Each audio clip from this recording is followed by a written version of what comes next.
আমাদের বাসায় একটা ভাড়াটা আসছে, মাকে রুম ভাড়া দিছে আর কি আমার আম্মু।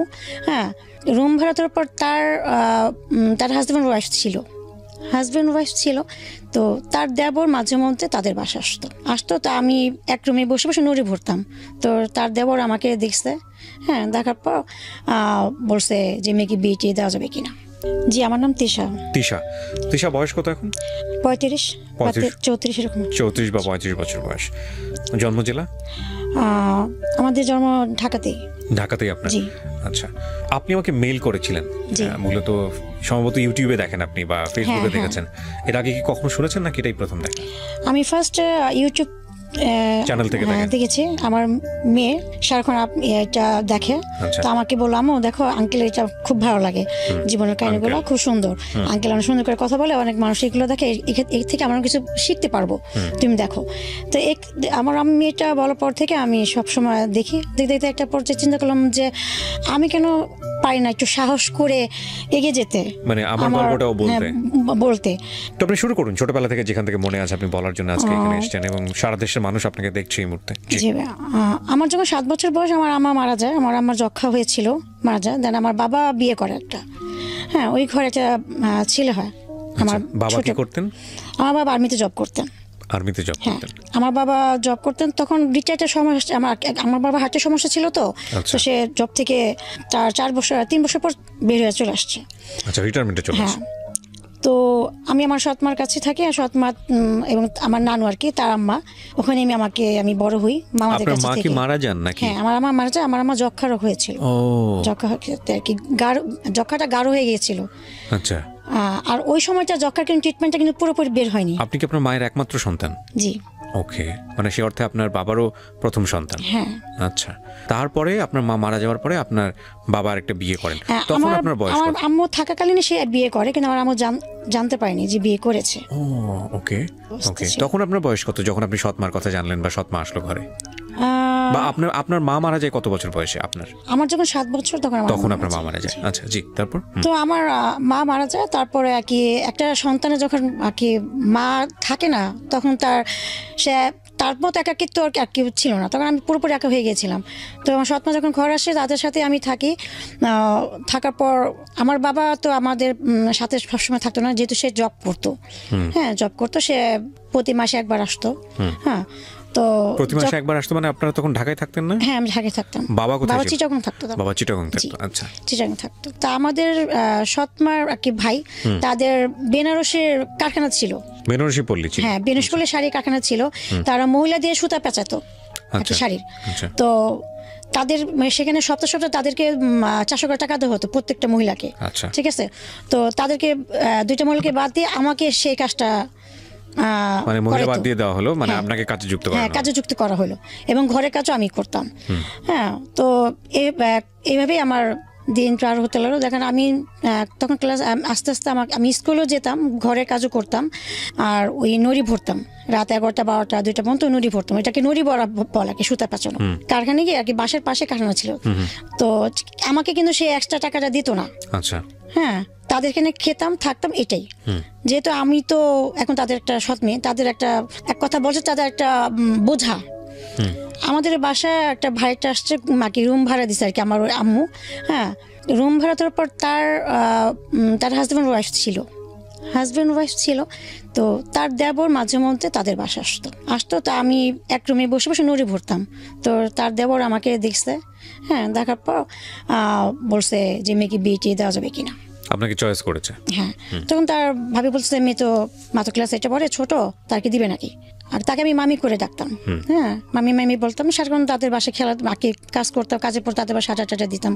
তো মামি আমার আম্মাকে বললো যে আপনার মেয়েকে বিয়ে দিবেন, আমার দেবর তো আপনার মেয়েকে পছন্দ করছে, নিয়ে গেলে ভালো, তাতে নিয়ে যাও, আপদ দূর হবে। এটা বললো যে আপদ দূর হবে। হ্যাঁ, এই যে বলতেছে। পরে যখন আমি শুনতে পেলাম যে আমার বিয়ে নিয়ে কথা চলতেছে, তো আমি বাসা থেকে পালায় বের হয়ে যাই। ক্লাস 8 আপনি বিয়ে নয় কিছু বুঝতেন? বিয়ে জিনিসটা কি? তখন আমি বিয়ে তো দূরের কথা, আমি বাসার ঘর থেকে বের হইতাম না। আজকে যে এপিসোডটা আমরা প্রচার করছি, সেই এপিসোডটাতে আমরা চোখে আঙ্গুল দিয়ে যে জিনিসটা দেখিয়ে দেব, সেটা হচ্ছে আমরা কেন বারবার বলি যে একটা মেয়েকে নিজের পায়ে না দাঁড়ানো পর্যন্ত তাকে আসলে বিয়ে দেওয়া উচিত না। রাইট। আমরা এই গল্পটাই এখানে প্রচার করতে চাচ্ছি, মেসেজটা দিতে চাচ্ছি এটাই। আমি আমার জীবন গল্প অনুষ্ঠানে সারাটা জীবন ধরেই, মানে জীবন গল্পের অনুষ্ঠানের যে বয়স, সে বয়সে আমি একটা কথা বলেছি মেয়েদেরকে নিয়ে, যে আপনার ছেলে তো গায়ে গতরে খেটে কাজ করতে পারবে, যদি এরকম হয় যে লেখাপড়া করাতে পারেননি, চাকরি বাকরির ব্যবস্থা করতে পারেননি, কিন্তু জীবনে কোনোদিন যদি একটা মেয়ের যদি বিপদ চলে আসে সংসার জীবনে এবং সিদ্ধান্ত নেবার যদি প্রয়োজন হয়, তাহলে সেই মেয়েটা কি করবে? না আছে লেখাপড়া, না আছে জব, কি করবে? তো সেই জায়গাটাতে আমার কাছে মনে হয় যে একটা ছেলের চাইতে একটা মেয়েকে স্বাবলম্বী করাটা খুব বেশি জরুরি। হ্যাঁ, কেন বলছি এই কথাটা, যে আজকের এই জীবন গল্প আপনারা যদি পুরোটুকু শোনেন তাহলে বুঝতে পারবেন। জি বলেন, তারপর কি হলো? ক্লাস 8-এর কথা বলছিলাম, আপনি পালিয়ে থাকতেন। হ্যাঁ, তো আমি পায়ে থাকতাম। তো ফাইনালি যখন তাদের সাথে বিয়ের কথা তো পুরো পাকাপোক্ত হয়ে গেছে, তো আমার যেদিন বিয়ে হবে তার 3 দিন আগে আমি 3 দিন আগে, হ্যাঁ 3 দিন আগে আমি পাশের বাসার একটা ভাইটা, তাদের রুমে গিয়ে ঘরে গিয়ে পালা ছিলাম। বাসায় সব আমাকে খুঁজে করতেছে, কেন ছেলের ফ্যামিলি আসছে আবার আমাকে দেখার জন্য। আমার ওই ভাইটা মামি বলতেছে কি, সে তো বুঝতে পারেনি যে আমার বিয়ের পরে আমার লাইফটা কি হবে, বা যে ছেলে আমাকে বিয়ে করতেছে সে তো আমাকে বিয়ে করার জন্য আসে নাই। সে আসছে দেখছে যে ঢাকায় বাড়ি আছে স্থানীয়, বিয়ে করার পর যদি আমি এখানে একটু একটা থাকার জায়গা পাই, বসে বসে খেতে পারি, সে এই লোভে কিন্তু আমাকে বিয়ে করছে। তুমি এখানে থেকে যে কষ্ট করতেছো, হ্যাঁ এই সারাদিন বাসার কাজ করতেছো, রান্না টান্না বাসার কাজ, কুয়া থেকে পানি তুলে, তখন আমাদের কল ছিল না, কুয়া থেকে পানি, কুয়া ছিল আর টিপ কল ছিল, টাইম মতো পানি আসতো 2 বেলা। তা আমার সেই সকাল ভোরবেলা উঠে কুয়া থেকে পানি তুলতে হতো, তুলে কাপড় চোপড় ধুতে হতো। আমার 9 মামা ছিল, 9 মামা আর আমার আম্মা একজন, তো তাদের এই কাজ সব কিছু আমার করতে। তখন তারা কেউ বিয়ে করেনি, শুধু বড় মামা বিয়ে করেছিল। তো ওই মামি আমাকে বললো, এক কাজ করো, যেহেতু বিয়ের জন্য কি দিতেছে, আর ছেলেও অনেক দেখলাম সুন্দর টুন্দর, গার্মেন্টসের সুপারভাইজার, তুই বিয়ে করে ফেল। তাই আমি বললাম যে আমি বিয়ে করবো, আমি এখন ছোট, আমি ক্লাস 8-এ পড়ি, হ্যাঁ বিয়ে করে আমি যাবো, আমার ওখানে আমি কীভাবে থাকবো? হ্যাঁ আমি ওখানে কী করবো? আমার এই বুঝ ক্ষমতা ছিল না যে ক্লাস 8-এ পড়ি, বিয়ে করবো, বিয়ের পর আবার কেমনি কী হবে। তখন আমাকে মামি বুঝলো যে না তুমি করো, 1-2 বছর পর যখন তুমি বড় আছো তখন তুমি সংসার জিনিসটা কি বুঝতে পারবা। তো তারপর আমার মা আমাকে টর্চারি করলো, বিয়ের জন্য আমাকে মারধর করলো। বিয়ে না করলে, এখন না করলে তোর কে খাওয়াইবো, কে পড়াইবো, নুরি ভৈরা তোর কতদিন তোর খাওয়া মহেন্দ্রের বাসা, এই দুনিয়ার কথা কিছু আমাকে টর্চারিং, মানসিকভাবে শারীরিকভাবে টর্চারিং করলো। তো করার পর আমার যে নানু, আমার সৎ আমার যে আমার মা, সে অনেক ভালো ছিল, আমাকে আদর করতো। সে আমাকে বললো তুই এখান থেকে পালা যা, আমাকে বললো যে হয়তো বিয়ে কর, নাহলে তুই পালা যা, আচ্ছা 2টা যে কোনো একটা কর, তুই পালে গিয়ে মানুষের বাসাকে কাজ করে খা, তুই ভালো থাকতে পারবি। কেন তুই তো এখান থেকে কাজই করতেছিস, তুই তো কাজ না করে খাচ্ছিস না, তুই এখান থেকে পালা যা। তখন আমি বললাম যে না, আমি পালায় কোথায় যাব, কোথায় গিয়ে থাকবো? হ্যাঁ আমি একটু বড় হতাম তাহলে আমি পালায় যেতে পারতাম, এখন তো পালায় আমি কোথাও কারো এখানে থাকতে পারবো না। হ্যাঁ পরে এটা বললাম। তো এক পর্যায়ে শারীরিকভাবে আমাকে টর্চার করাতে পর আমি বিয়েতে রাজি হয়ে গেলাম। ছেলের বয়স কত ছিল ওই সময়? তখন সে ম্যাচিউর ছিল। সে ম্যাচিউর ছিল, আপনি ক্লাস 8-এ পড়ে? হ্যাঁ ম্যাচিউর ছিলাম, তো আমাকে বিয়ে দিয়ে দিল।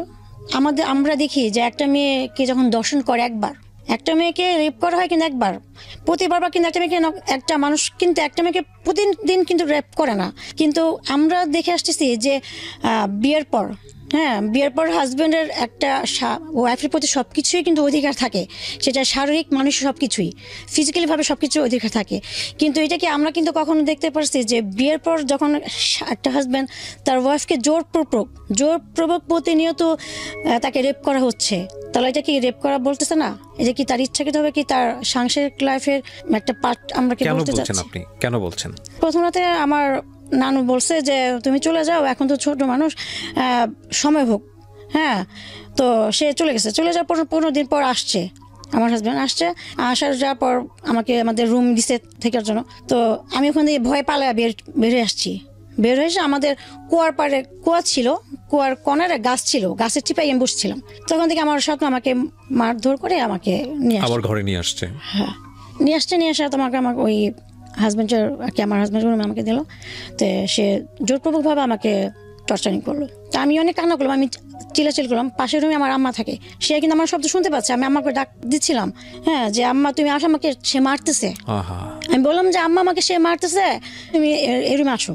তো সে শুনতে পাচ্ছে, হ্যাঁ আসতেছে না। তো আমার নানু আমাকে বকা দিতেছে যে মেয়েটাকে তো শেষ করে ফেললি, অ্যাটলিস্ট 1টা বছর তো সময় নেওয়া উচিত ছিল। হ্যাঁ একটু ম্যাচুর হতো, একটু বুঝে হতো, তাহলে একটু নিজেকে প্রিপেয়ার করতে পারতো। তো যাই হোক, তা আমার বলছে বিয়ে দিছে, ছেলে কি চেহারা দেখে কি পানি খাবে নাকি? ওর এখন অধিকার আছে না, ওর ওয়াইফ না, বউ না, এখন ও যেমন ত্যাগ করুক, এখন আমাদের কি? এর আগ পর্যন্ত আপনার সঙ্গে বসে এগুলো নিয়ে কেউ ডিসকাস করা, কেউ সুন্দর করে বোঝানো যে মা সংসার জীবনটা এরকম এরকম? প্রথম কথা হচ্ছে যে ক্লাস 8-এর পড়ুয়া একটা মেয়েকে তো বিয়ে দিতেই পারে না, এটা রাষ্ট্রীয় আইন অনুযায়ীও তো নাই, এবং এটা তো আমাদের জায়গা থেকে এটা একবারে অ্যাকসেপ্টেবল না।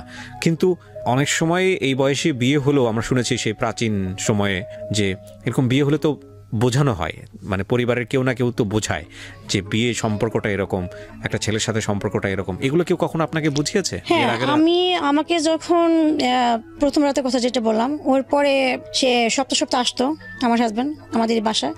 4 মাস আমি এখানেই ছিলাম, আমার এখানে ছিলাম, এবং 4 মাস এখানে আসা যাওয়া করছে। তো যখন আসতো আমাকে প্রতিটা নিয়ত যখন আমাকে টর্চার টিমে করা হতো, আমি গিয়ে কান্না করতাম নানুর কাছে যে আমাকে তার কাছ থেকে আমাকে নিয়ে কি রেহাই দাও, আমি পারতেছি না, আমার অসহ্য লাগতেছে, আমি অনেক কষ্ট পাচ্ছি, হ্যাঁ আমি থাকবো না, আমি সত্যি পালে যাবো। আমার নানুকে আমি এটা বলতাম। তখন আমার নানু নিজে কান্না করে বলতো যে দেখো তোমার অনেক কম বয়সে বিয়ে দিছি, ক্লাস 8-এ তুমি পড়ো, ছোট বুঝি, কিন্তু আমাদেরও একটা সময় অনেক ছোটকালে বিয়ে দিছে, আমাকে সংসার করছি না। আমার নানু এটা বলছে, আমাকে সংসার করছি না, এখন দেখো আমাদের 9টা ছেলে। আমার নানু এটা আমাকে বলছে। এটা বলার পর আমি কান্না করে, আমি আর ওখানে আমার বলার মতো কোনো ভাষা ছিল না, বলার কিছু থাকে না, এই কথা বলার পরে আসলে কিছু থাকে না। আম্মা যাকে আমি এটা বলবো, সে তো তাকে বলার মতো কোনো আমার ওয়েপই নাই, কি বলবো তাকে? আর সে তো নিজে আমাকে সেখানে ফেলে দিছে। তো যাই হোক, এখন আমি মেনে নিয়েছি ঠিক আছে, আমার এইটা এখন লাইফ, কি করা। তো 4 মাস থাকলাম, 4 মাস পর আমাকে এখান থেকে তারা তুলে দিছে মিরপুরে একটা বাসা ভাড়া করে। ছেলেটা কি করতো, আপনার হাজবেন্ড তখন কি করতো? বিয়ের আগে সে বলছে যে গার্মেন্টসের সুপারভাইজার।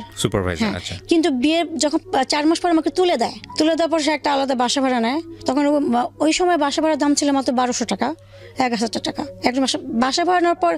বাসা যখন 1 মাস ওখানে থাকলাম তার সাথে, তখন আমি জানতে পারলাম যে সে সুপারভাইজার না, সে সামান্য একটা গার্মেন্টসের প্যান্ট যে তৈরি করে, শার্ট প্যান্ট, সেই ওয়ার্কার। হ্যাঁ, ওয়ার্কার। তারপর এখন এটা আমার মেনে নিলাম, কারণ আমি তাকে যদি ছেড়ে যদি আমি আমার মার কাছে চলে যাই, আমার সে একই কষ্ট।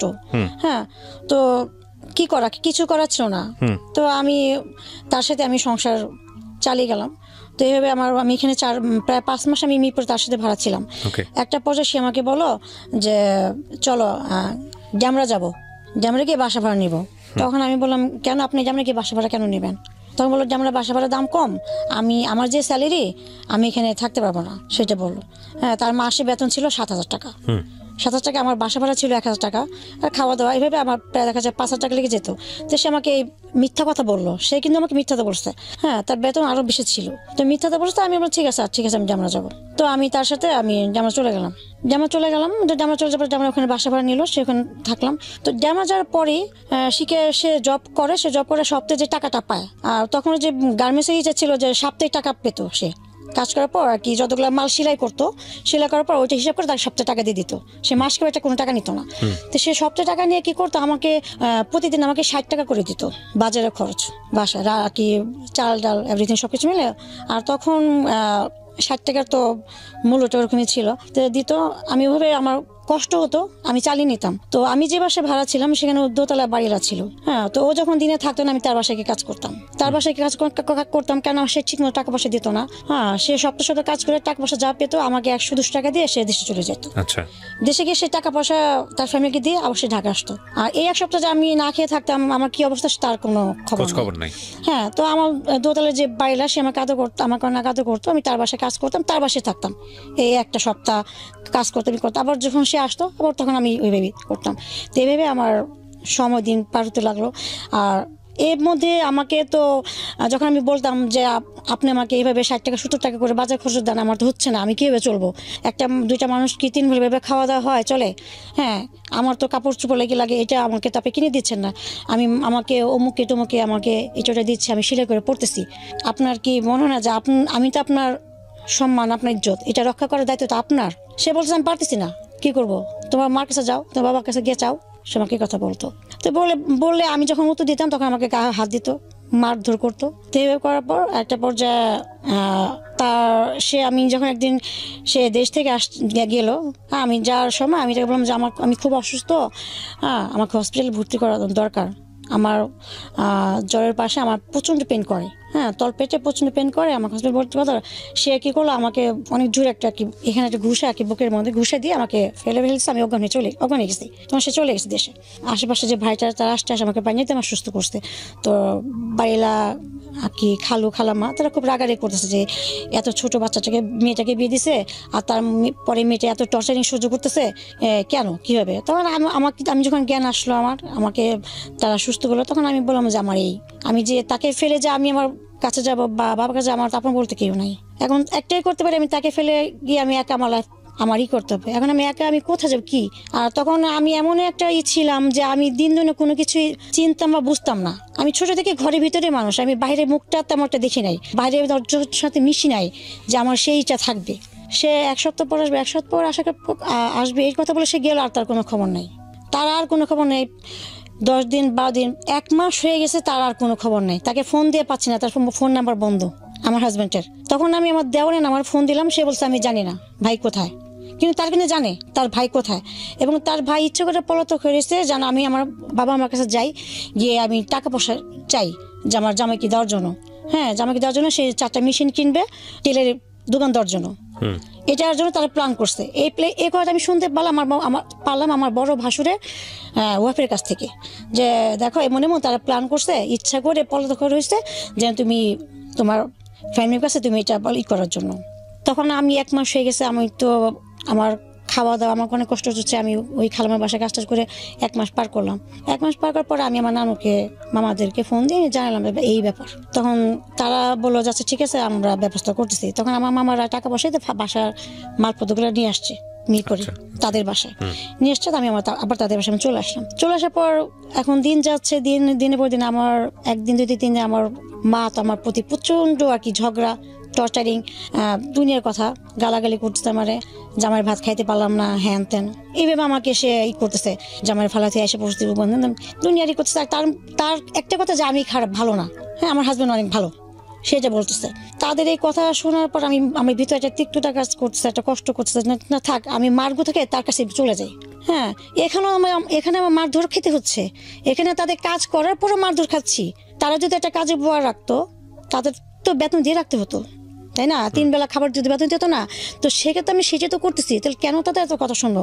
তাহলে যাই হোক আমি আমার স্বামীর ঘরে চলে যাই, গিয়ে তার মারধর খেয়ে অ্যাটলিস্ট আমি কোণে পড়ে থাকি। আমি এটাকে বেটার মনে করছিলাম। আমি তখন আমি তাকে খোঁজা শুরু করলাম। আমি গুলিস্তান আসলাম, বংশান আসলাম, আর কি বিভিন্ন যেখানে সে কাজ করতো। হ্যাঁ আমি করে আমি তাকে খুঁজে তাকে কোথায় গেছে। তখন তার সাথে একজন কাজ করতো, তার মধ্যে জানতে পারলাম যে সে বংশালে কাজ করতেছে। বংশালীকে আমি তাকে পাইছি। পাওয়ার পর আমি বললাম যে আমাকে ভেবে আপনাকে ফালা রাখছেন, হ্যাঁ আমি কোথায় আছি, কি খাচ্ছি না খাচ্ছি, হ্যাঁ এটা কি না। তখন সে বললো যে তুমি তো আমার কাছ থেকে 40,000 টাকা নিয়ে আসো, আমি মেশিন কিনবো 4টা। হ্যাঁ আমি বললাম সে আমাকে দিবে না। এখন আমি কি করবো, মানে যৌতুক চাই এটা। তো এই করার পর সে আমার সাথে সংসার করবে না, 40,000 টাকা দিতে সে বলতেছে। বলার পর তো আমি সেখান থেকে তার যে মালিক সে জব করতো, সেই মালিক এবার সে শুনলো হিস্টোরি। তো মালিক এসে আমার হাজবেন্ডকে ধমকি দিল, এবং এক পরে তার গায়ে চরম আসছে। একটা মেয়ের সাথে তো টাকা লোভে সংসার করতেছ, টাকা লোভে তাকে বিয়ে করছো, হ্যাঁ এখন তোর আমি বললাম এখন এই মেয়ে নিয়ে বাসা বাড়ি নিবি আজকের মধ্যে। ওর আমার হাজবেন্ডের মালিক তাকে ধমকি দিলে বলো যদি বাসা বাড়ি না তোর 3 মাসের বেতন তোকে দিব না। আচ্ছা তখন সে কালীগঞ্জে আমার ভাসুর থাকতো, সে ওখান থেকে চলে আসছে ঢাকা, কালীগঞ্জে বাসা ভাড়া নিল। তো আমার হাজবেন্ডের যে মালিক সে কালীগঞ্জে থাকতো ভাড়া, এবং সে এক কথা বলে সে আর কি আমার একটা দায়িত্ব নিয়ে বাসটা ওখানে ভাড়া নিতে বলছে, যেন সে ওখানে যদি আমাকে টর্চারিং করে আমি তাকে জানাতে পারি। এবার আমাকে বলছে যে আমি তোমার সাথে আছি, তুমি চিন্তা করো না, ও তোমার যদি কোনো রকম কোনো সমস্যা করে তুমি আমাকে বলবা, হ্যাঁ এটা বলছে। তো কালীগঞ্জে বাসা ভাড়া নিল, এখন থাকার পর ওই যেমন আমাকে খরচ দিত তেমনই খরচ দিল, ওই দেশে যাওয়া ওরকমই চলতেছে। কিন্তু শারীরিক যে টর্চারিংটা একটু কমে আসছে, হ্যাঁ ওই তার মালিকের ভয় দেখানো কমে আসছে। কমে আসার পর হঠাৎ করে আমি প্রেগনেন্ট হয়ে যাই। এটা হওয়ার পর তখন আমি ওখানে যে ভাইটা ছিল আমি বললাম যে মামি দেখেন আমার এমন এই সমস্যা হচ্ছে, কেন হতে যায় না, আমার একটু ডাক্তার থেকে নিয়ে যাবেন কিনা। তখন বলছে তোমার তো মেবি তুমি কনসেপ্ট করছো। আচ্ছা, তো বিয়ের কয় বছর পরের ঘটনা এটা? এটা আমার বিয়ে প্রায় 1.5 বছর পর। চিন্তা করেন কি পরিমাণ রিস্ক এত আন্ডার এজ একটা বাচ্চা, সংসার, এবং সেখানে ওনার যখন এইরকম একটা কনসিভ মোমেন্ট, সেটার বয়স খুব বেশি হলে 14 থেকে 15, যেটা তো একেবারেই মেডিকেল সায়েন্সের জায়গা থেকে ভেরি ডেঞ্জার পিরিয়ড। বলেন তারপর। তো আমাকে তার মৃত্যু হতে পারে। হ্যাঁ, আমাকে ডাক্তার কাছে সে ওই খালা নিয়ে গেল এবং তার টাকা দিয়ে সে আমাকে ওখানে টেস্ট করে দেখলো যে আমি কনসিভ করছি। তো আমার হাজব্যান্ড রাতে আসলে আমি তাকে বললাম তাকে এটা, হ্যাঁ, সে আমাকে বলছে বাচ্চা নষ্ট করার জন্য। বাচ্চা রাখবে না, সে রাখবে না, নষ্ট করার জন্য। আপনার এই বাচ্চাই সেই বাচ্চা? জি। ও জানে এই গল্পগুলো, সব জানে? ওকে, বলেন তারপর। তো আমার হাজব্যান্ড বাচ্চা নিবে না, তো এ নিয়ে রাত্রে অনেক ঝগড়াঝাটি হয়েছে এবং সে আমাকে মারছে। ঝাড়ু ছিল আমার পাশে, ঝাড়ু দিয়ে আমাকে কথা গায়ে হাত তুলতো। হ্যাঁ, কথা ঝাড়ু দিয়ে বাইটে দিছে বাচ্চা নষ্ট করার জন্য, হ্যান ত্যান। তো সকালে ওই ভাইটা খালামাকে বললাম, তারাও 5 মেয়ে ছিল। ওই খালামাকে অনেক আদর করতো, ভালো মন্দ যাই রান্না করতো। সে আমাকে তো দেখা যায় আমাকে না খেয়ে রাখতো, আমাকে দিত, আমি তার বাসায় গিয়ে খেতে আমি করতাম। তো খালা বলো কি, তুমি বাচ্চাটা নাও, তোমার যদি কষ্ট হয় ঠিক আছে, বয়স কম, কষ্ট হয় তুমি নাও। এমন হতে পারে যে বাচ্চাটা হওয়ার পর তোমার হাজবেন্ড ভালো হয়ে যেতে পারে। বাচ্চার মুখের দিকে তাকায়, most common thought in our society. এটা বললো। তখন আমার বুঝ ক্ষমতা এতটুকু ছিল যে সে যেটা বলবে সেটাই শুনছি। শোনার পর আমারও মনে হলো যে আসলে তো বাচ্চাটা যদি হয়, এটা তো তার নিজের রক্ত, নিজের সন্তান, তাই না? আমি নাহলে পরের মেয়ে, সে আমাকে টর্চার করতেছে, মারতেছে, নির্যাতন করতেছে। যাই হোক, আমার প্রতি হয়তো নাই, যখন একটা বেবি আসবে সেটা তো তার নিজের সন্তানকে তো সে ফেলে দিতে পারবে না। তখন হয়তো হতে পারে সন্তানের ভালোবাসা মায় সে ঠিক হয়ে যেতে পারে, একটা ভালো একটা লাইফ আমরা পার করতে পারি। এই চিন্তাটা আমিও করলাম যখন আমাকে খালামা বুঝাইলো, তখন আমি বাচ্চাটা নিয়ে নিলাম। তো বাচ্চাটা নেওয়ার পর 1 মাস 2 মাস তো ডাক্তার আমাকে, যখন ডাক্তার কাছে যায়, এসে বলে আপনার শরীর অনেক উইক, দুর্বল, আপনার খেতে হবে ঠিক মতো, আপনার বেবি সমস্যা হবে। কিন্তু আমাকে যে পরিমাণে আর কি টাকা দিত, সে মানে আমি দেখা যায় 2 বেলা আমি খেতে পারতাম না ঠিক মতো। আমি ওই খালামণির বাসায়, খালার ঘরে গিয়ে খেতাম, বাইরের পেয়ে খেতাম। এবং আমাদের ওই বাসার সামনে একটা দোকান ছিল, স্টোরের দোকান। তো ওই দোকান থেকে 17টা কিনতাম, ওখান থেকে কি শুকনা যাইতে কিনতাম, 100 টাকার মধ্যে সব কিছু কেনাকাটা করে রান্না করতাম। তো তার ছোট বোন ছিল ক্যান্সারে মারা গেছে। তার ছোট বোন নাকি দেখতেছে আমার মতো আর কি, ওই ভাই বলতো। তো সেই জন্য আমাকে সে অনেক আদর করতো। যখন সে দেখতে পেলো যে আমি কনসেপ্ট করছি, আমার বেবি পেটে 4 মাস, তখন আমাকে আমার চেহারা শুকানো শুরু করলো খাওয়া দাওয়ার অভাবে। হ্যাঁ, এক পর্যায়ে পুরো শরীর আমার ক্যালসিয়াম নষ্ট হয়ে গেছে। তখন সে ভাইয়া বলতো যে আমি তো তোকে বোনের মতোই ভালোবাসি, তোর যেটা খেতে মন চাইবো, দুধ ডিম আমি প্রতিদিন সন্ধ্যাবেলা তোর বাসায় পাঠিয়ে দেবো। এই কি ছিল আপনার পাশের এলাকার? হ্যাঁ, দোকানে, হ্যাঁ, স্টোর দোকান। হ্যাঁ, ওনার দোকান ছিল। হ্যাঁ, আচ্ছা, পাঠিয়ে দিব। হ্যাঁ, আমার যে বোনটা মারা গেছে, সেই বোনটার যদি হতো, আমি ওর জন্য করতাম না। তাই আমার বোনের সাথে তোর চেহারা অনেক মিলে, তো তুই তোর বোন। আমি প্রতিদিন সন্ধ্যা, ছোট মানুষ তো সবাই পাশ থেকে সহযোগিতা, হ্যাঁ, আমাকে সবাই আদর করতো। হ্যাঁ, আর আমি একটু হাসি খুশি ছিলাম, তো অনেক চঞ্চল ছিলাম তখন।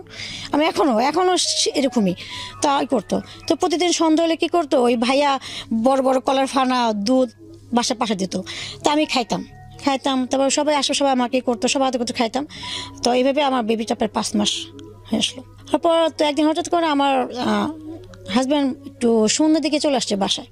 তো সন্ধ্যা থেকে চলে আসার পর দেখছে বাসায় ওয়াটারপ্রুফ দুধ, ডিম, তারপর কলা, এগুলো এত কোত্থেকে, আমি টাকা পাইলাম কোত্থেকে? তো আমাকে প্রশ্ন করলাম, বললাম যে ভাই আমাকে দিছে। হ্যাঁ, টাকা পাইছো কোত্থেকে তুই করে বলতেছে? আমি বললাম যে ভাই আমাকে প্রতিদিনই দেয়। আমি বললাম যে ভাইয়া প্রতিদিনই দেয় আমাকে। কেন? ও যখন একটা গালি দিল, তাকে গালি দিয়ে বললো যে ও কেন যেটা সন্দেহ করতে, হ্যাঁ দিবে।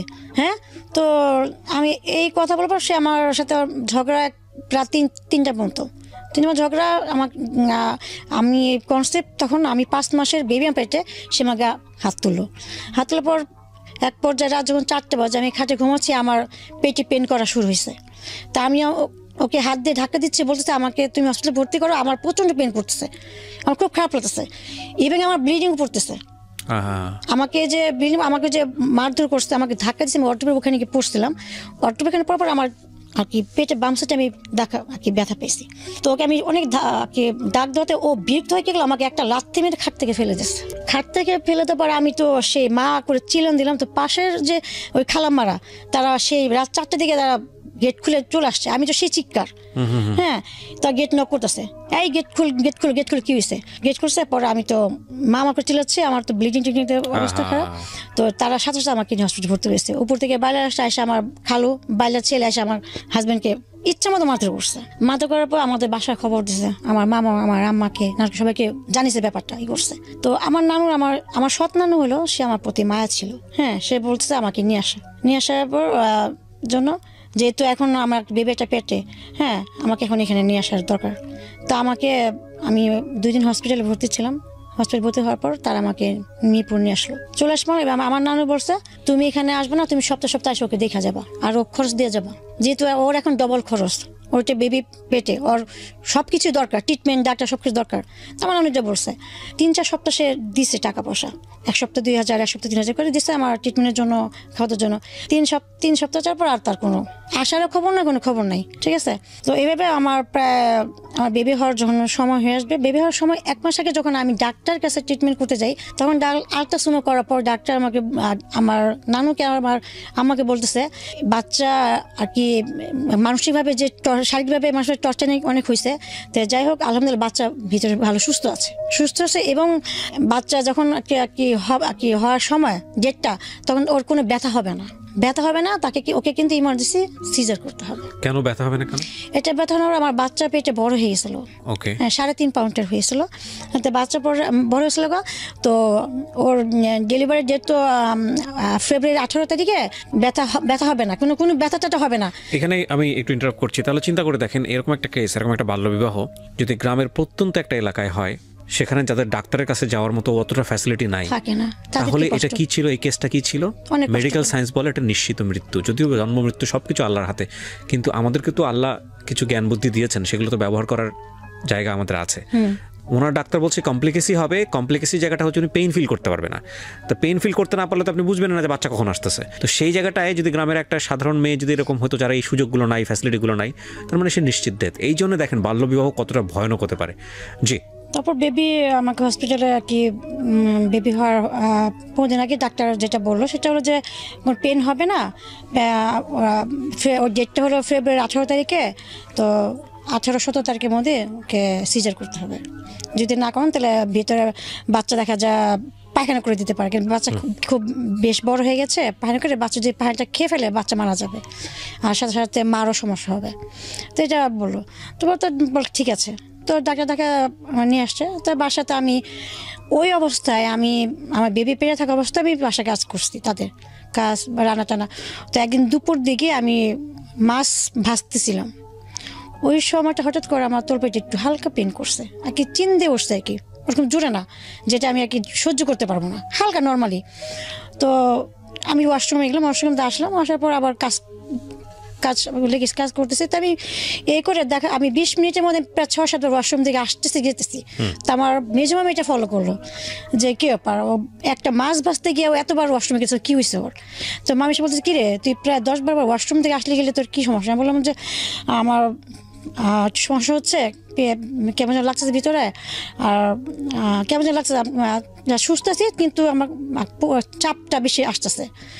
তো বললো যে তোকে তো হসপিটালে ভর্তি করার দরকার, হ্যাঁ ভর্তি করার দরকার, তো তুই চল।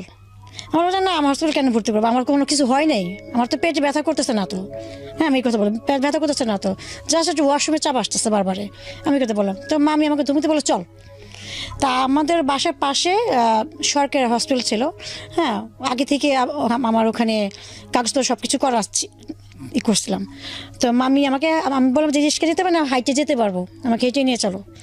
তা বাসায় যে অবস্থায় ছিলাম সে অবস্থা আমাকে ওখানে আমি গেলাম হসপিটালে, যার সাথে সাথে আমাকে যখন ডাক্তার আমাকে চেক আপ করলো, চেক আপ করার সাথে সাথে পুরো বেডে আগে ও পেটের ভিতরে পায়খানা করেছে, পায়খানা করার পর পুরো বেড পুরো ভরে গেছে, হ্যাঁ ওই সময় আমি অজ্ঞান হয়ে গেছি।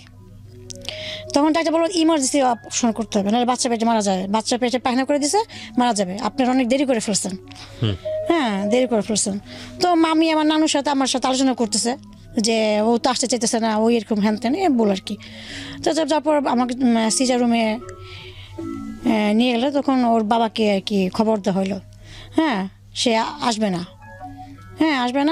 তো আসবে না। পরে আমাকে অপারেশন করা হলো, করার পর আমার বেবি হলো। বেবিটাকে নিয়ে গেল বিয়ে থেকে, আমাকে পুরো কমপ্লিট করে আমাকে আবার বিজয় এসে আবার শোয়ালো। তখন বেবি আমার নানুর হাতে ছিল, সবাই ছিল। তো যখন বেবিটাকে আমি দেখলাম, আমার বেবি সে শিশু বাচ্চা, সে বাচ্চাটাকে দেখার পর আমি প্রচুর পরিমাণে কান্না করলাম। কান্না করার পর তখন আমার মনে হলো যে আমার লাইফের কোনো কষ্ট নাই। হ্যাঁ, আর তখন আমি বেবির চেহারা দেখে এত এই জিনিসটা ফিল করতেছি যে আমার বেবিটা হওয়ার আগ পর্যন্ত, আমি ছোটো থেকে এই পর্যন্ত যে কষ্ট পাইছি, হ্যাঁ, মনে হয় না যে এই কষ্টগুলো আমার কোনো কষ্ট ছিল। আমি সব কিছু ভুলে গেছি, মনে হচ্ছে যে আমি নতুন একটা আর কি জন্ম নিলাম ওর সাথে সাথে। হ্যাঁ, তখন আমি দেখলাম যে এইটাই আমার সব কিছু, ও ছাড়া আমার কিছু না। হ্যাঁ, তখন আমি এটা চিন্তা করে ই করলাম যে আমি ওকে দেখার পর এতটাই হচ্ছে, তাহলে ওর বাবা যদি ওকে দেখে তাহলে ওর বাবা তো ভালো হয়ে যাবে, অনেক খুশি হবে, অনেক খুশি হবে। এত সুন্দর, আর হসপিটাল প্রত্যেকটা মানুষ বলতেছে কি মেয়ে আর কি বাচ্চা হয়েছে। হ্যাঁ, কাউর পেটে কমলা, যেটা আর কি সবাই বলে বলে করে হাসি করতেছে। আমি একটু অনেক কালো ছিলাম আর একটু মোটা টাটা ছিলাম। তো আমার বেবিটা খুবই সুন্দর হয়েছে মাশাআল্লাহ। তো সবাই এটাই করতেছে। তো আমার মামা মিষ্টি টিষ্টি নিয়ে হসপিটাল সবাই খাওয়াচ্ছে, খুশি খেলা। তো আমার যে সৎমা, আমার বেবিটাকে দেখার পরেও সে, তার ভিতরে একটা মায়া আসছে। হ্যাঁ, সেও একটু তার মনটা আল্লাহ তাআলা নরম করে দিছে তাকে, বেবিটাকে দেখার পর। তো যাই হোক, আমি হসপিটালে 7 দিন ভর্তি ছিলাম। 8 দিনের মাথায় আমাকে বাসায় নিয়ে আসলো। তো নিয়ে আসার পর আমার হাজব্যান্ড আসে নাই, তাকে খবর দেওয়া হলো। আমার বেবি যখন 21 দিন বয়স, তখন আসছে সে, তখন আসছে।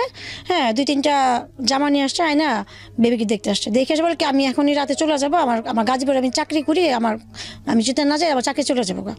আসলে একটা বাহানা, সে আর কি ছুটতে চাচ্ছে, এমন অবস্থা। তো আমার নানি তাকে অনেক বকাঝকা করলো। তো সে বেবিকে দেখে সে চলে গেল। তো তখন আমার ভিতরে আরও খারাপ কাজ করলো যে কি ব্যাপার, সে একটা থাকলো না, সে বেবিকে আধা ঘন্টা দেখে চলে গেল। 2টা জামা নিয়ে এসা, 200 টাকা দিয়ে 2টা জামা সে আর কি পরের মতো দেখে সে চলে গেল, এরকম একটা অবস্থা।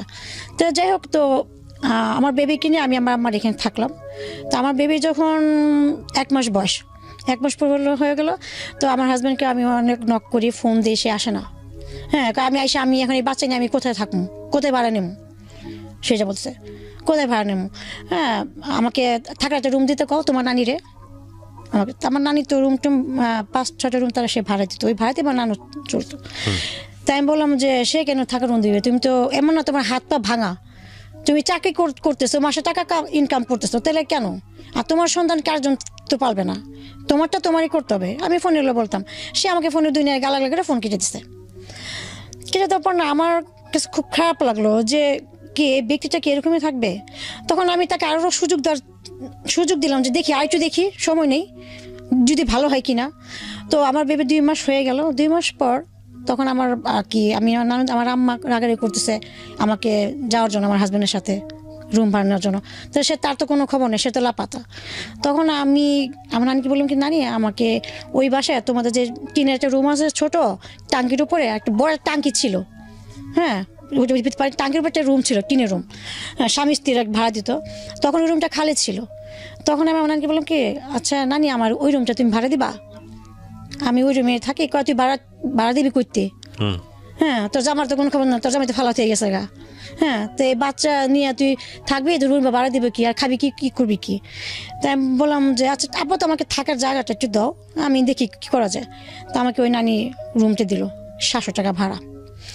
তো আমাদের ওই বাসায় বড় একটা ফ্যাক্টরি ছিল, গোডাউন, আমার নানু ভাড়া ছিল। ওই গোডাউনের মধ্যে 30 জন ছিল, শ্রমিক ছিল।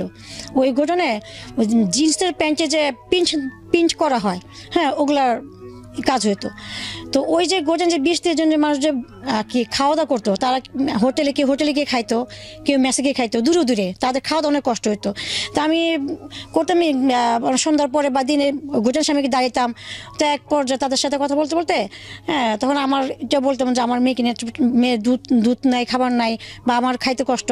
তো এক কাজ করেন, আমাকে কিছু টাকা পয়সা দেন, 5-6 টাকা দেন, আমি আপনাদের সবাইকে খাওয়াই, যেটা মাসটা আমাকে দিতে পারবো, যদি আমি ঘর ভাড়া দিতে পারবো, আমার মেয়েকে দুধ চিনিও খাইতে পারবো, আমিও নিজে চলতে পারবো। তখন বলে ঠিক আছে, মালিকের সাথে কথা বলো। তো মালিকের সাথে আমি কথা বললাম। কথা বলার পর ওখানে একটা কর্মচারী ছিল, সে অনেক ভালো ছিল, সে আমাকে হেল্প করলো এই কাজে। তো বলে যে আপনি একটু বাচ্চা নিয়ে, তো আপনি এত মাসে রান্না করতে পারবেন না। ঠিক আছে, রান্না করেন, কিন্তু বাজারে যাওয়া আসা আপনার জন্য অনেক কষ্ট করে যায়। বাচ্চা রেখে যাবেন কার কাছে, এটা বলো। আর আপনার টাঙ্কির উপরে ঘর, বাচ্চা ছোট, কখন কি দুর্ঘটনা ঘটে বলা যায় না।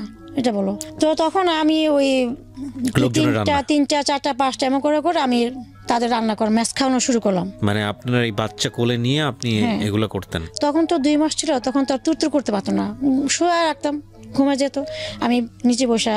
আমি একটা বেবি হলে যে বাবা মাকে কি পরিমাণ সময় দিতে হয়, বাবার কথা নয় বাদই দিলাম, আমাদের সামাজিকতায় বাবারা অতটা ভূমিকা রাখেন না, কিন্তু একটা যে যার বেবি হয় তিনি কি পরিমাণ এনগেজ হয়ে যান, এটা আসলে চোখের সামনে না দেখলে আপনারা বুঝতে পারবেন না, যার হয়নি, যে ফ্যামিলিতে হয়নি, পুরো লাইফটাই এনগেজ হয়ে যায় ওই বাচ্চাটাকে ঘিরে, এবং নট ফর সার্টেন টাইম, 2 4 5 বছর, 7 বছর নিজের কোনো জীবন থাকে না। তো এটা আসলে এই জন্যই বলে না যে আসলে মায়ের ঋণ আসলে কখনো শোধ হবার না। এবং সেই অবস্থায় এই ভদ্রমহিলা এতগুলো লোকের রান্নাবান্না করছে, কারণ দেখেন এই বাচ্চাটা যখন বড় হচ্ছে 6 মাস 8 মাস থেকে সে হামাগুড়ি দেওয়া শিখবে, হামাগুড়ি তো বোধহয় আরও তার আগে থেকে শেখে, তো এই হামাগুড়ি দেওয়া অবস্থায় বাচ্চারা কিন্তু খুবই চোখে চোখে রাখতে হয়। তো এই অবস্থায় সে বাচ্চাকে চোখে রাখবে নাকি এতগুলো মানুষের রান্নাবান্না করবে? এটা কিন্তু আসলে ফ্যামিলির জন্য রান্না না, এটা আবার এক ধরনের বিজনেস। তো রান্নাবান্না খারাপ হলে সে বিজনেসও থাকবে না। তো বোঝেন অবস্থা। এবং ক্লাস 8-এ থাকা অবস্থায় মহিলার বিয়ে হয়ে গেছে। ছোটো ছোটো বিষয়গুলো যদি খুব ক্ষুদ্র ক্ষুদ্র বিষয়গুলো যদি খুব ভালো করে আমরা অবজার্ভ করি তাহলে এটা একটা যুদ্ধের মতো। বলেন তারপর? তো আমি এরকম 5 জন 6 জন 7 জন এভাবে করে আমি আস্তে আস্তে লোক বাড়ানো শুরু করলাম। হ্যাঁ, তো আমি খাওয়াচ্ছি, বাসায় আমার রুমে আসা 6-7 জন খেয়ে যায় এবং বাটি ভরে ভরে তারা ভাত নিয়ে যায়। হ্যাঁ, আর যে ভাইয়ের কথা বললাম সে আমাকে হেল্প করতেছে, সে বাচ্চাটা মাঝে মধ্যে করে দেয়। এবং আমি সন্ধ্যে হলে ভাইটার কাছে বলতাম যে বাচ্চাটাকে একটু দেখেন, দেখলাম 1 ঘন্টা আমি একটু বাজার করে আসি। আমি 1 ঘন্টার মধ্যে যাইতাম, আমার বাসার সাথে 1 নম্বর বাজার ছিল, হ্যাঁ, গিয়ে আমি বাজার করে আসতাম। আসলে সেই আবার রাতের কুটা রান্না বান্না, আমার দেখা যায় রাত আমার ঘুমাতে ঘুমাতে রাত 2টা বাজতো। হ্যাঁ, আর এই পাশে বাচ্চার খাওয়া দাওয়া, বাচ্চার কাজ সম্পূর্ণ সব আমার কিছু করতে হতো। এই করতে করতে আমার বাচ্চার বয়স 6 মাস আমি পার করলাম। আর আমার বাচ্চার দুধ চিনি কিনে দিতে হতো, হ্যাঁ, সব কিছু আমার এর মধ্যে হতো। তো 6 মাস পার করলাম। একদিন আমি 7 জন ছেলেকে বাসায় রুমে খাওয়াচ্ছি। তো 6 মাস যখন আমার বাচ্চার বয়স, আমার বাচ্চা 4 মাস থেকে 5 মাস পর তখনই হাঁপ কাটা শুরু করলো, তুতে করে টাঙ্কির উপরে চলে যায়।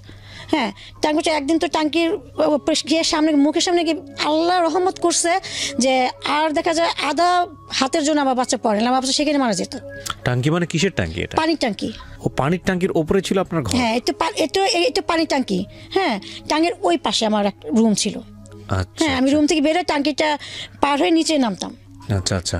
আমি আমার সামনে আরো কয়েকটা ভাড়াটা রুম ছিল, রান্নাঘর ছিল, আর পাশে গোসলখানা ছিল, টাঙ্কির ওই পাশে হাতে বাম দিয়ে এভাবে। তো আমি যখন তাদেরকে ভাত খাওয়াচ্ছি আর টিফিন ভাত পড়ছে, তখন আমার বাচ্চাকে আমি ভিতরে রুমে বসে আমি খেলনা দিয়ে করতেছি, তো খেলতেছে। ওর মধ্যে আমার এক মামা আসছে, হ্যাঁ, আমার বাচ্চাটাকে নেওয়ার জন্য কুলো করে নিয়ে বাইরে ঘুরেতে নিয়ে যাবে আর কি। তো খুব একটু সুন্দর টুন্দর ছিল, বিকেল হলে নিয়ে যেত। তো আমার মামা জানতো না যে আমি এরকম রান্নাটানা করে সবাইকে খাওয়াই বা আমার জামাইয়ের এই সমস্যা। হ্যাঁ, কারণ আমি তো তাদেরকে তো সমস্যা অনেকবারই বলছি, তারা আমার কোনো হেল্প করে নাই, আমি কী করবো আর। হ্যাঁ, তো এর জন্য আমি তাদেরকে আর কোনো কিছু বলি না, আমি আমার মতো করে আমি আমার বাচ্চাটাকে আমি ফিরছি আমরা। এই তো আমার এইভাবে আমার 3টা বছর পার হয়ে গেল আমার এই কর্মজীবন করতে করতে। এই 3 বছর আপনার হাজবেন্ডের সাপোর্ট কেমন ছিল? না, ও আর ছিল না, ওর আর কোনো দেখার সাথে কোনো কিছু ছিল না। মানে আপনি একা একাই এই মেস খাওয়াতেন? হ্যাঁ, আর আপনার বাচ্চাকে মানুষ করতেন? হ্যাঁ, মাঝখানে আমার মেয়ের বয়স যখন 2 বছর 1.5 বছর, তখন আমি যখন সবাইকে খাওয়াচ্ছি রুমে, আমার মামা এসে দেখা আমার নানুর কাছে গিয়ে বলে যে জামাই থাকতে পরপুরুষেরকে ভাত বাইরে খাওয়ানো মানে গেরি করা এক কথা। সেই কথা বলো। তার এই কথা শোনার পর আমি প্রচুর পরিমাণে কানো করলাম যে তারা কেউ আপনাকে এসে 1 টাকা দিয়ে সাহায্য করছে না, কিন্তু কথা বলার সময় সবাইকে পাওয়া যাচ্ছে। সবাই, এটা আমাদের সামাজিকতার আরেকটা বিষয়। হ্যাঁ, তখন আমি আর কি আমার বাসায় ভাইজাদের সাহেব আলোচনা করলাম যে কেউ আমাকে 2 টাকা দিয়ে সাহায্য করবে না, হ্যাঁ, কেউ আমার বাচ্চাকে একটা দুধের ডিব্বা কিনে দেবে না। তখন আমি বাসা ছেড়ে দিছি। সেখানে একটা জিনিস খেয়াল রাখেন, ক্লাস 8 পাস এই ভদ্রমহিলা কি করবে, কোন প্রতিষ্ঠানে গিয়ে কাজ করবে? যদি আপনি বলেন যে গার্মেন্টসে গিয়ে কাজ করতে পারে, বাচ্চাটা কার কাছে রেখে যাবে? তাহলে উনি কি বেঁচে থাকবেন? ওনার কি বাঁচার অধিকার নাই? তাহলে সিচুয়েশনটা ক্রিয়েট করে দিচ্ছে পরিবার আর সমাজ, রেসপন্সিবিলিটি সমস্ত যাচ্ছে এই মহিলাটার কাছে। মানে এটা কি ধরনের মানসিকতা? ওকে, তারপর তখন আমি বাসাটা ছেড়ে আমি অন্য একটা বাসা নিলাম এক রুমে। তো ওই যে ভাই আমাকে হেল্প করতেছে, ওই যে যাদের রান্না করতেছে, সে একজন যার কথা বললাম মাঝখানে ভাইয়া, সে আর কি বাসা আসে খাবার টাবার নিয়ে যায়, বক্সে ভরে দিয়ে নিয়ে যায়। এবার আমার বাচ্চার বয়সটা 3 বছর 3.5 বছর হয়ে গেল। তো এরপর হঠাৎ করে আমার হঠাৎ করে আমার তলপেটে প্রচুর পরিমাণে পেন করতো।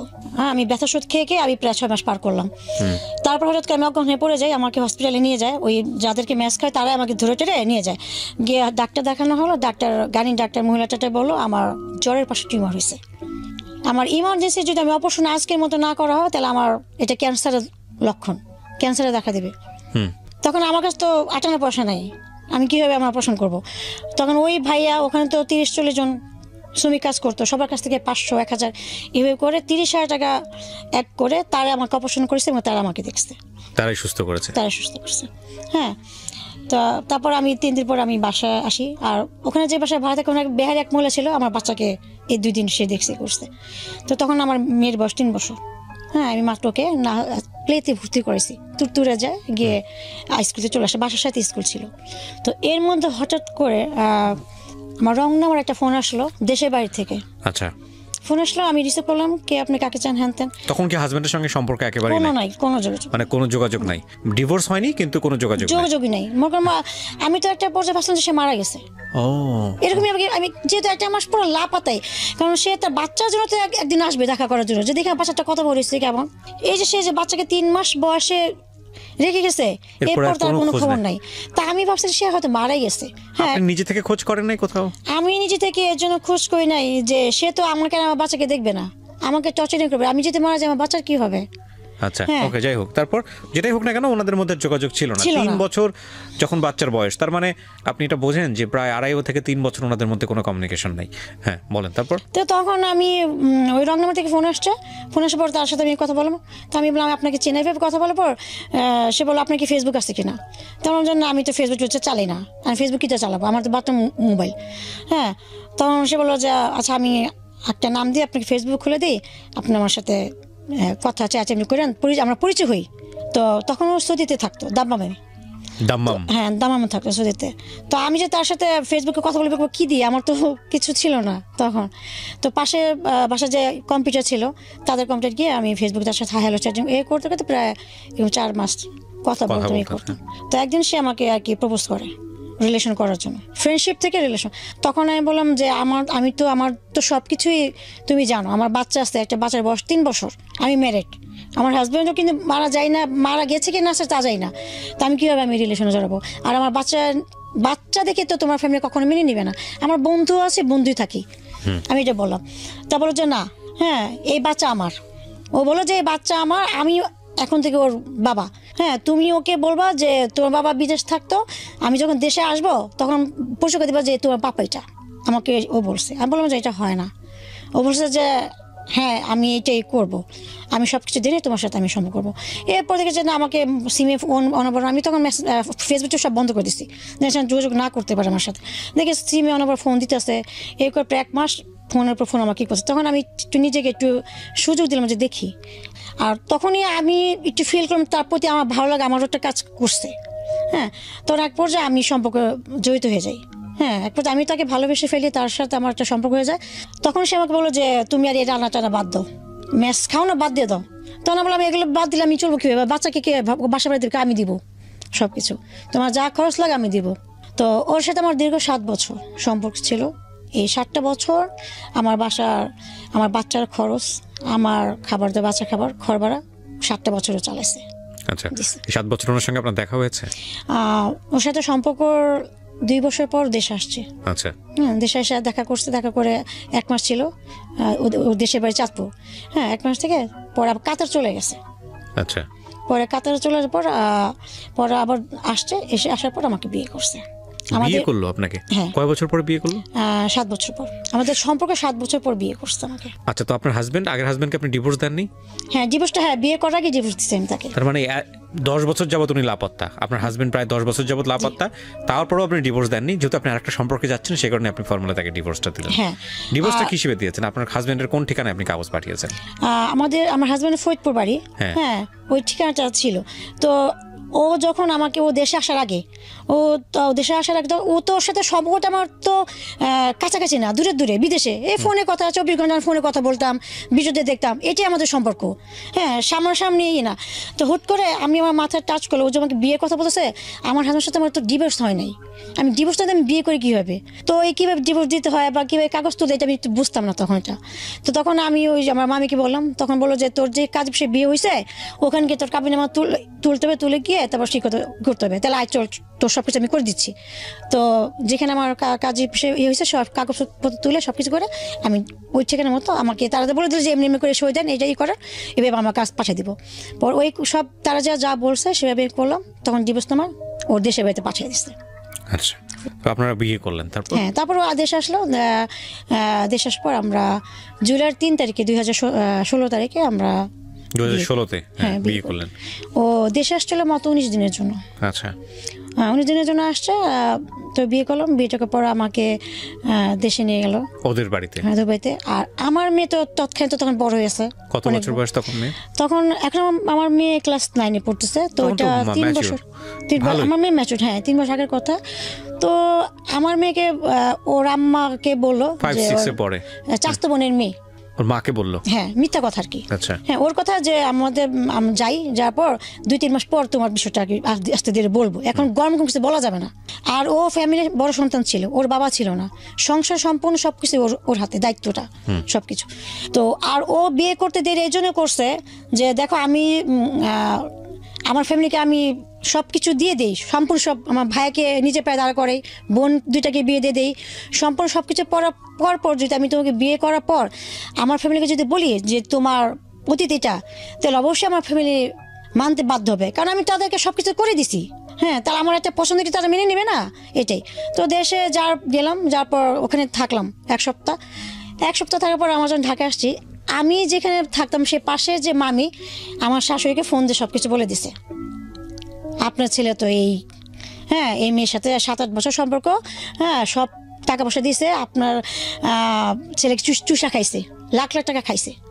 হ্যাঁ, এ কথা বললো, না জানি মেয়ে কোন জাদুটনা করছে, আপনার ছেলে মেয়ের জন্য এত কি পাগল, হ্যাঁ, টাকা পয়সা সব এগিয়ে দিছে, এবং আরেকজনের বাচ্চাকেও পাল্টাছে, আমার মেয়ের কথা বললো, পাল্টাছে এবং বিয়ে করছে কিছুদিন আগে, এই কথা।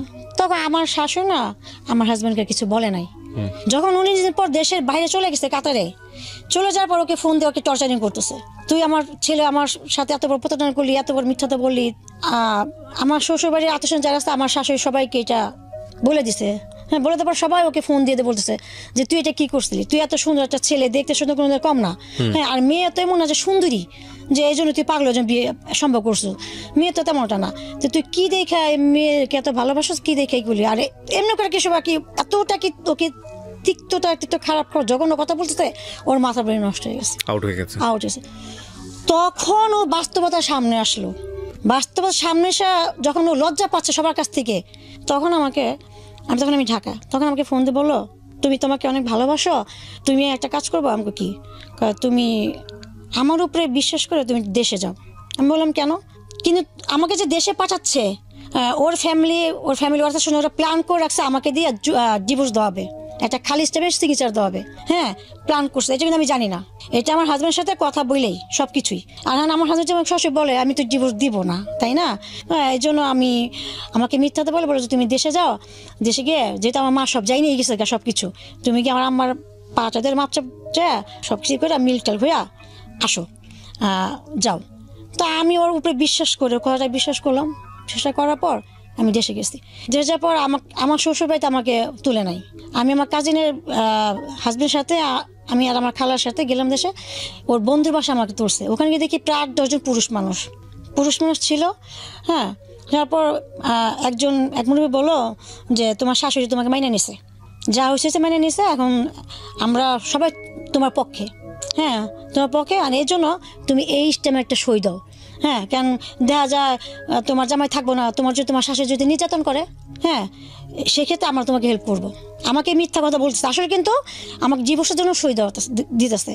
তা আমি তখন বুঝতে পারার পর আমি আমার হাজব্যান্ডকে ফোন দিলাম, যে বললাম যে এগুলো কি হচ্ছে, যদি আমার শাশুর সাথে মিল করানো হয় দেখেন এত লোকজন কেন, 10-12 জন পুরুষ মানুষ, এত ভিড়ভাড় তো দরকার নাই, তাই না? আর আমাকে তোমাদের বাসায় তুলো না, আরেকজনের বাসায় কি তখন আমার জামাই বলতেছে কি ওরা যা যা বলে যাবে তুমি তেমনি করো, আমাদের ভালোর জন্য। তো ও আমাকে সরাসরি বলতে পারতেছে না ব্যাপারটা যে এই ব্যাপার, কিন্তু আমি কিন্তু এখন বুঝে গেছি। তো বুঝে যাওয়ার পর আমি ওখানে আমি আর কিছু বললাম না, আমি শুধু সইটা দেওয়ার সময় বললাম যে সইটা আমাকে কেন কিসের জন্য রাখা হচ্ছে আমি জানি। তো যাই হোক, আমি সবার ভালোর জন্য আমি সইটা দিয়ে যাচ্ছি। তো আমি চিকিৎসা দিলাম, দিয়ে সেদিন রাতেই লঞ্চে আমি উঠছি মেয়েকে নিয়ে। হ্যাঁ, তারা আমাকে একটা থাকতে দিল না, তারা আমাকে বলতেছে কি আপনার থাকা দরকার নাই, চলে যান আজকে রাতের মতো।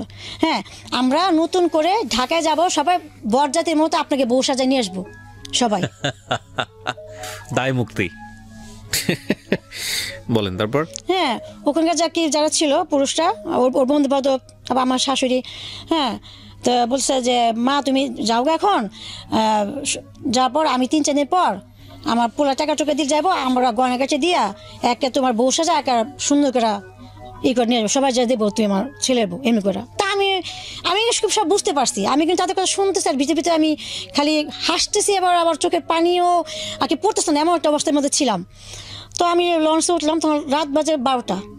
লঞ্চে ওঠার সাথে সাথে আমি ওকে ফোন দিয়ে বললাম দেখো আমি তোমার ডিভোর্স নামে আমি সই দিয়ে দিয়েছি, এখন তুমি আমার কাছ থেকে রেহাই।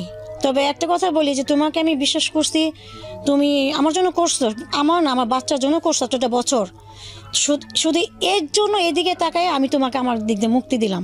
কারণ আমি চাই না তুমি আমার জন্য দুনিয়া সবার কাছে ছোট হও, কারণ তোমার নিজের মুখের কথা আমার লাইফের হিস্ট্রি নাকি তোমার বাসার তোমার আত্মীয়স্বজন কুত্তা সবাই জেনে গেছে। হ্যাঁ, তো সেক্ষেত্রে তুমি পাও না যে তুমি সুইসাইড করে মারা যাও, তোমার নিজের মুখের কথাই। তা আমি তো জীবিত থাকা অবস্থায় আমি তোমার এতটুক ফোনটা রেখে দিছে। তো আমি লঞ্চের বাইরে যে গ্রিল থাকে না, যে ওখানে বসে থাকে দাঁড়া থাকে, তো ওখানে আমি দাঁড়ায় আমি কান্না করতেছি, প্রচুর পরিমাণে কান্না করতেছি আর কি, যে কি হলো আমার লাইফ, এগুলা হচ্ছে কি। আমি একটা আশা করলাম, একজনকে লাভ করলাম, এটা মনে আমার হয়তো আমার জানা মজা ফার্স্ট ভালোবাসা ফার্স্ট বিয়ে, এটা আমার মতে ওইটা তো আমার একটা অন্যটা পার্ট ছিল। তো এই করে আমি প্রচুর পরিমাণে কান্না করলাম, কান্না করতে করতে হুট করে আমি 2টা পাউচা করে আমি উঠলাম যে আমি এখানে লাফ দিয়ে মারা যাবো, সুইসাইড করবো। মানে আপনার প্ল্যান ছিল আপনি সুইসাইড করবো। আমি পারতেছি না লোড নিতে, এত কষ্ট, এতই একটা মেয়ের লাইফে কীভাবে হয়, তখন আমি লোড নিতে পারতেছি না। তখন আমি উঠে যে দাঁড়ালাম লাভ যখন দেওয়ার জন্য, হুট করে আমার চোখের সামনে আমার বাচ্চার যে ছোটোকালে যে যখন 2 বছর ছিল ওর সেই ছবিটা আমার চোখের সামনে ভেসে উঠলো। ভেসে ওঠার পর আমি পাটা নিচে নামিয়ে দিলাম, নামিয়ে দেওয়ার পর তখন আমি ওই সেই তখন প্রায় দীর্ঘ 1000 ঘন্টা আমি পানিতে তাকিয়েছিলাম আর চোখের পানি ফেলতেছিলাম যে আমি তো একটা মা। দেখেন, ভেরি ট্রাজিক। মানে 13 বছর 14 বছর বয়সে মেয়েটার বিয়ে হয়ে গেল, যখন সে বিয়ে বোঝে না, সংসার বোঝে না, প্রেম বোঝে না, এগুলো করার পরে না লাইফের এই রিয়েলিটিগুলো ফেস করা ব্যাপার আসে। তো সেরকম একটা বয়সে সংসার, বাচ্চা বোঝে না, শারীরিক সম্পর্ক বোঝে না, সেই সময় বাচ্চার মা, তারপরে জীবন চলতে গিয়ে বাচ্চাটাকে লালন পালন করতে গিয়ে অবর্ণনীয় কষ্ট, এবং জীবনে এই পর্যায়ে একটা মানুষ আসলো, তাকে সে মনের অজান্তে ভালোবেসে ফেললো, মানুষটাকে বিয়েও করলো, কিন্তু আমাদের সামাজিকতা তাকে সেই জায়গাটায় স্টাবলিশড হতে দিল না। আজকের এই গল্পটা থেকে ভয়ঙ্কর কিছু শেখার আছে। জীবন থেকে সে দায়মুক্তিও চেয়েছিল, কিন্তু সে জীবন থেকে দায়মুক্তিও নিতে পারেনি, কারণ তার সন্তান আছে। এটা একটা ভয়ঙ্কর রকম একটা স্টোরি, এবং এই ভয়ঙ্কর স্টোরি বাংলাদেশের অসংখ্য মেয়ের স্টোরি। এই একটা অ্যাঙ্গেল অনেক মেয়ের মধ্যে খুঁজে পাওয়া যাবে, কারণ আমি আমার জীবন গল্পে এত গল্প প্রচার করেছি এই টাইপের, মানে বর্ণনাতীত বলা চলে। তাই একটা পুরো জীবনটা স্পয়েল হয়ে গেল না এক অর্থে। একটা মূল্যবান জীবন, নিজের কোনো স্বপ্ন নাই, নিজের কোনো সিদ্ধান্ত নাই, নিজের কোনো স্বাধীনতা নাই, নিজের পায়ে দাঁড়ানোর ক্ষমতা নাই। কিন্তু এই ভদ্র মহিলা তার নিজের জীবনটাকে নিজের মতো করে গড়তে পারতো যদি একটা জায়গায় আমরা কোনো কম্প্রোমাইজ না করতাম, সেটা হচ্ছে ওনার যদি ক্যারিয়ার থাকতো। আর ক্যারিয়ারের জন্য কি দরকার ছিল? শিক্ষার দরকার ছিল। সো এই জন্যই আমি বলি যে ছেলের চেয়েও মেয়েদেরকে বেশি করে শেখানো উচিত, কারণ একটা ছেলে তো গায়ে গতরে খাটতে পারে, অ্যাটলিস্ট সে সৎপথ ইনকাম করার জন্য রিক্সাওয়ালা হতে পারবে। হ্যাঁ, মানে যদি একবারে বিলো লেভেলের চিন্তা করি। কিন্তু এই মেয়েটা কী করবে বলেন? এই ভদ্রমহিলা যেখানেই যাবে পদে পদে বাধা, যেখানেই যাবে হায়নার মতো মানুষ ওত পেতে আছে, সুযোগ নেওয়ার চেষ্টা করবে। তো সেই জায়গাটা থেকে উনি যদি শিক্ষিত হতেন, মিনিমাম লেভেল অফ এডুকেশন যদি ওনার থাকতো, এবং উনি যদি একটা জব করতেন, ওনার যদি সলভেন্সিটুকু থাকতো, উনি যদি আয় করতে পারতেন, তাহলে ওনার লাইফটা হয়তো অন্যরকম হতো। আমি জানি এই কথাগুলিই বলতে আপনি এখানে এসেছেন, আরও কিছু কি বলতে চান শেষের দিকে এসে? শেষে এটাই বলতে চাই যে আমাদের সমাজ আমাদের অনেক ধিক্কার দেবে সমাজ। একটা মানুষের অনেক লাইফে অনেক দুঃখ কষ্ট নিয়ে তারা সমালোচনা করবে, কিন্তু তারা কিন্তু পাশে এসে দাঁড়াবে না। একটা মেয়ের অতীত নিয়ে ঘাটাঘাটি করবে, কিন্তু তারা কখনো পাশে এসে দাঁড়ায় সেই মেয়েটা লাইফটাকে ঠিক করে দিবে না। তা আপনার আমার নিজের মেয়ে কিনে টেনশন হয় না? আপনি নিশ্চয়ই চান না যে আপনার মেয়ের জীবনটাও আপনার মতো হোক? আমি চাই না যে আমার মেয়ের জীবনটা আমার মতো হোক, কারণ যদি চাইতাম তাহলে হয়তো আমি আমার মেয়েটাকে ছেড়ে হয়তো আমি একটা বিয়ে করতে পারতাম, লাইফটা সুন্দর করতে পারতাম। আমি ছেড়ে যাইনি। যখন আমি পাটা নেমিয়ে দিলাম তখন আমি দেখলাম যে আমি একটা মা, এই বাচ্চা তো আমার।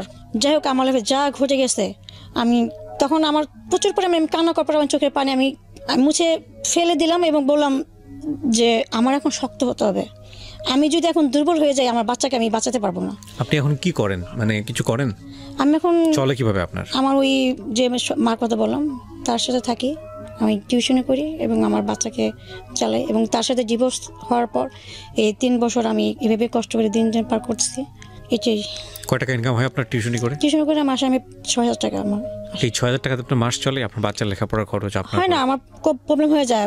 এখন আমার এই মাসে 5 থেকে 6,000 টাকা দিয়ে আমার চলতেছে, বাট এভাবে আমি পারতেছি না। কিন্তু এখন আমি চাই যে আমার সাথে যেটা ঘটছে, হ্যাঁ, আমার বাচ্চার সাথে সেটা যেন না ঘটে। আমি আমার বাচ্চাটা একটা ভালো একটা লাইফ দিতে চাই, সুন্দর একটা ওকে শিক্ষাগত যোগ্যতা দিয়ে আমি তৈরি করতে চাই। জবে ট্রাই করেছেন? হ্যাঁ, আমি জবের জন্য অনেক ট্রাই করেছি। আমার শিক্ষাগত যোগ্যতা না থাকার আমার জব আমাকে কেউ নেয়নি।